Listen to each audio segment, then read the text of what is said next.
ಇದು ಬಾದಾಮ್ ಗೊಂದು. ಇದರಲ್ಲಿ 2 ಥರ ಬರುತ್ತೆ. ಇದು ತಂಪಾಗೋಕ್ಕೆ ಅಂತಲೇ ಕೇಳಿಸ್ಕೊಳ್ಳಿ. ಇದೊಂದು 10 ಕಾಳು ತೊಗೊಂಡಿದ್ದೀನಿ.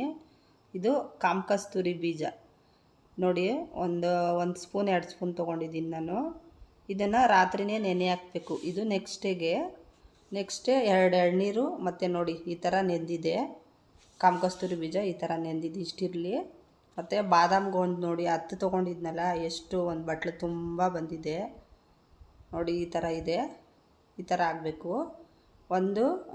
ಇದು ಕಲ್ಲು ಸಕ್ಕರೆ ತೊಗೊಂಡಿದ್ದೀನಿ. ನಿಮಗೆ ಸ್ವೀಟ್ ಎಷ್ಟು ಬೇಕೋ ನೋಡಿ ಹಾಕ್ಕೊಳ್ಳಿ.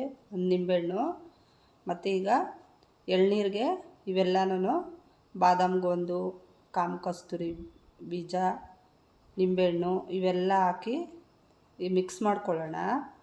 ಇದರ ಹೆಸರು ಎಳನೀರು ತಂಪು ಪಾನೀಯ ಅಂತ ಇದಾಗುತ್ತೆ ನೋಡಿ. ಈಗ ಬಾದಾಮ್ ಗೊಂದು ಹಾಕ್ತೆ. ಈಗ ಕಾಮಕಸ್ತೂರಿ ಬೀಜ ಹಾಕೋತಾ ಇದ್ದೀನಿ.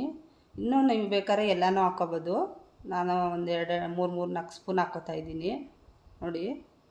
ಇದು ಕಾಫಿ ಟೀ ಕುಡಿಯೋದಕ್ಕೆ ಮುಂಚೆ ಒಂದು ಅರ್ಧ ಅವರ್ ಕುಡೀರಿ. ದೇಹಕ್ಕೆ ಉಷ್ಣ ಇರೋದು, ಹೀಟ್ ಇರೋದು ತುಂಬ ತಂಪಾಗುತ್ತೆ.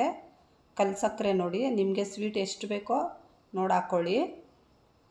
ಮತ್ತು ಒಂದು ಅರ್ಧ ಹೋಳು ನಾನು ನಿಂಬೆಹಣ್ಣು ಹಿಂಡ್ಕೊಳ್ತಾ ಇದ್ದೀನಿ. ನಿಮಗೆ ಹುಳಿ ಇನ್ನೂ ಬೇಕು ಅಂದರೆ ಹಿಂಡ್ಕೊಳ್ಳಿ. ಇದು ಕುಡ್ದಾದ್ಮೇಲೆ ನೀವೇನಾದರೂ ತಿಂಡಿನೋ ಅಥವಾ ಕಾಫಿ ಟೀನೋ ಏನಾದರೂ ತಿನ್ನೋದು ಕುಡಿಯೋದು ಮಾಡಬೇಕು.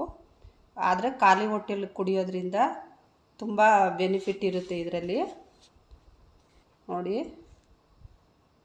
ಈಗ ಚೆನ್ನಾಗಿ ಮಿಕ್ಸ್ ಮಾಡ್ಕೊಳ್ಳಿ. ಕಲ್ಲು ಸಕ್ಕರೆ ಎಲ್ಲನೂ ಕರಗಬೇಕು ಚೆನ್ನಾಗಿ ನೋಡಿ. ಗ್ಲಾಸ್ ಸರ್ವ್ ಮಾಡ್ಕೊಂಡಿದ್ದೀನಿ. ಒಂದು ಸಲ ಟ್ರೈ ಮಾಡಿ.